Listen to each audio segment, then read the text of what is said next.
itu yang mengatakan kalau agama Islam itu nabinya nabi palsu. Nggak pernah gua. Baik, kalau begitu saya akan membantu kamu untuk mengetahui siapakah nabi palsu dalam iman kekristenan. Bagaimana pengajarannya, apa yang ia lakukan, dan bagaimana nasib atau akhir hidupnya menurut kitab suci. Ciri yang pertama adalah nabi palsu akan berasal dari luar Israel. Di dalam Mazmur 147 ayat 19-20, Tuhan hanya memberikan ketetapan-ketetapan dan hukum-hukumnya kepada bangsa Israel saja. Dan ia tidak melakukan itu kepada bangsa-bangsa lain. Apalagi nabi-nabi yang dia pilih, itu hanya dari bangsa Israel untuk bangsa Israel saja. Jadi jikalau ada nabi yang mengaku nabi benar, tetapi dia dari luar bangsa Israel, dia adalah nabi palsu dan penipu. Ciri nabi palsu yang kedua adalah ia akan membelokkan kebenaran Injil melalui karya salib. Dalam Galatia 1 ayat 8 dikatakan, jikalau ada orang yang memberitakan Injil yang lain selain daripada yang diberitakan oleh para rasul, maka terkutuklah dia. Jadi jikalau ada ajaran atau nabi yang mengajarkan Yesus tidak mati, atau Yesus bukan Tuhan, Yesus bukan juru selamat, maka dia adalah nabi palsu. Karena Yesus harus mati untuk menggenapi nubuatan para nabi yang benar di perjanjian lama. Jadi jikalau ada nabi mengatakan Yesus itu tidak mati, atau bahkan Yesus itu bukan Tuhan, dia adalah nabi palsu.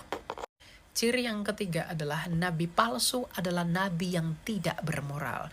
Dalam Matius 7 ayat 16, Tuhan Yesus mengenai hal pengajaran sesat bersabda bahwa dari buahnya lah kamu kenal mereka. Artinya Tuhan Yesus mau menegaskan bahwa nabi-nabi benar, rasul-rasul benar, dan utusan-utusan benar yang datang dari Tuhan akan hidup menurut kekudusan dan hidup menurut pengajaran dan kesetiaannya kepada hukum Taurat dan juga kepada hukum Kristus yang tertinggi, yaitu mengasihi Allah dan mengasihi sesama manusia. Bukan nabi yang mengikuti keinginan hatinya dan membuat pengajaran-pengajaran menurut kesukaan hatinya untuk memuaskan hawa nafsunya.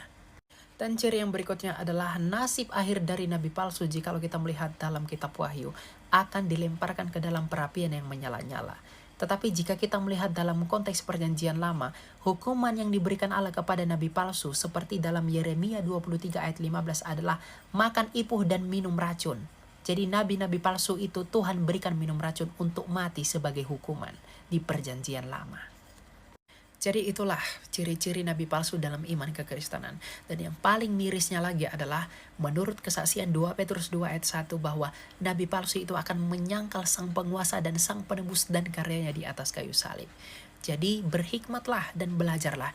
Jikalau ada nabi-nabi yang mengaku sebagai nabi benar, tetapi memiliki kriteria seperti yang saya sebutkan sebelumnya, maka mereka itu semua adalah nabi palsu menurut iman kekristenan. Dan jangan ikuti lalu tinggalkan saja, karena tidak mungkin ada keselamatan dari nabi-nabi yang palsu.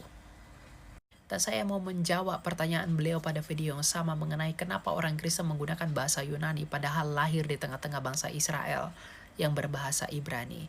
Ingat, bahasa sehari-hari orang Israel itu pada zaman Kristus adalah bahasa Aramaik. Bahasa keagamaannya adalah Ibrani, dan bahasa kitab suci itu pasti bahasa Yunani. Untuk itulah mengapa 300 tahun sebelum Yesus lahir ke dunia, perjanjian lama yang berbahasa Proto-Ibrani itu telah diterjemahkan di Alexandria menjadi bahasa Yunani karena pengaruh Helenisasi. Ingat, Helenisasi bukan Helenistik. Jadi perjanjian baru menggunakan bahasa Yunani itu oleh karena dunia pada masa itu sedang dipengaruhi oleh kebesaran Yunani. Ya. Seperti sekarang bahasa Inggris itu bahasa internasional. Di zaman Yesus bahasa internasional mereka adalah Yunani sebagai lingua franca. Simple. Tuhan berkati.